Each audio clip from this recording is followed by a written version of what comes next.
কখনো সন্তানের খারাপ চায় না, বুঝছো? আচ্ছা, ঠিক আছে। মা সব সময় সন্তানের ভালো চায়। ওখানে বাবা মা শোনা আমার একবারে চলবা, সব চোখ কান খোলা রেখে ভালো মতো। কি ব্যাপার আম্মু, আজকে আপনার মন খারাপ মনে হচ্ছে, কথাবার্তা বলছেন না কিছু? কি হয়েছে? মন খারাপ হবে না? তুই তো আমার কথাই শুনিস না। বন্ধু বান্ধবকে পাই আগার মনে হচ্ছে মাথায় উঠে গেছিস, কি পেয়ে গেছিস? তারাই বাপ মা, তাদের সাথে খাওয়া দাওয়া ঘোরাফেরা, বাড়িতে তোর পাত্তাই পাচ্ছি না। এত বন্ধু বান্ধব ভালো লাগছে না আমার আর।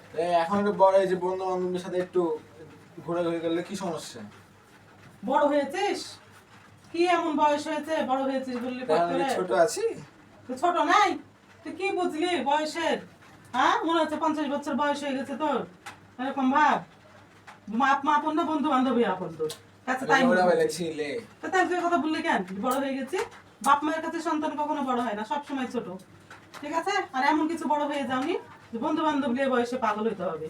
পাগল করে আমি তো এমনি ওদের সাথে এমনি ঘোরাঘুরি করি, এমন তো না যে ওদের সাথে সবসময় বসে আছি ঘুরে বেড়াচ্ছি। ওই তো দেখো, স্কুল থেকে পদ্মা নদীতে গেছিল গোসল করতে, বাপ মা জানেই না।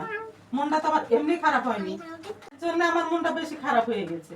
আমার আর কিচ্ছু ভালো লাগছে না খাওয়ারও। তা আমার ছেলে তো আমাকে ইদানিং মনে হচ্ছে যে ইয়া হয়ে গেছে, বেশি বড় হয়ে গেছে আমার ছেলের আমি ভাবটা। কি আপনাকে না বলে দিকে চলে যাচ্ছি?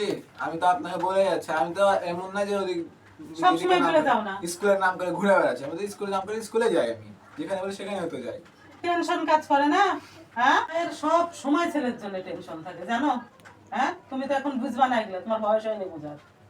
তো আপনি এই কারণে এত টেনশন করেন, আমি কি জানি আপনি এত করেন? আমার তো আপনি কোন না কোন কারণে টেনশন করছেন। তুই কি বুঝবি কোন না কোনো কারণ? এটা কি ছোটখাটো কারণ? হ্যাঁ, বন্ধুদের সাথে আজকে যে ভালো বন্ধুর সাথে গেলে মানুষ ভালো শিক্ষা পায়, আর বন্ধু যদি যেমন হয় তখন ওই সেরকমই শিক্ষা পাবে। তখন আমার বন্ধু খারাপ না, অত ভালো হয়, অত খারাপ না। খারাপ না, কিন্তু তাহলে অত বন্ধু বান্ধব লিমিটের মধ্যে থাকতে হবে। বন্ধু বান্ধব ভালো না, বুঝছো? তারপর মনে করতে হবে যে না, বাপ মায়ের কথা আগে ভাবতে হবে তোমাকে, যে আমার মা কোনটা চাই সেটা আমি করি। আমি তো আপনার কথা শুনি। বুঝছো? আমার কথা শোনো, আমি কি বলছি তুমি শোনো না? হ্যাঁ, শোনো তো। কিন্তু তারপরও ইদানিং আমার খুব টেনশন হচ্ছে তোমাকে নিয়ে। আমি বললাম তো, তোমার চলাফেরা, তোমার ইয়া, স্কুলে গেলে টেনশন থাকে না? আমাদের স্কুল সময় মতো আসি, আমি তো লেট করে আসি না। যেহেতু সাঁতার জানো না, কোথাও যাবে না।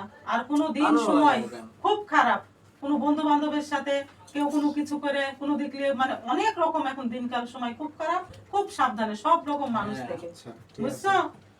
তুমি তো একবার আমার সহজ সরল ছেলে। আচ্ছা ঠিক যে আছে, বলবা আইনি তার সাথে যাই, তুমি তো মায়ের কথা ভাববাই না। কাল বলবা যে এটা মনে করা ঠিক না, ওটা মনে করা ঠিক না। আচ্ছা হয়েছে, অত টেনশন করা লাগবে না আপনাকে। আপনি এখন শান্ত হন, আপনি আর অত ইয়া করা লাগবে না। অত ইয়া করা লাগবে না বললে হবে নাকি? তাহলে বলো আজ থেকে ঠিক মতো চলবা। হ্যাঁ আচ্ছা ঠিক আছে, ঠিক আছে। আর অত বন্ধু বান্ধবী করবা না, আর সবসময় মায়ের কথা শুনে চলবা। আচ্ছা পারবা ঠিক তো? আছে, আচ্ছা ঠিক আছে। শুনবা আমার কথা? হ্যাঁ, ঠিক আছে। ঠিক আছে, আমি যেভাবে বলবো সেভাবে চলবা। আচ্ছা ঠিক আছে।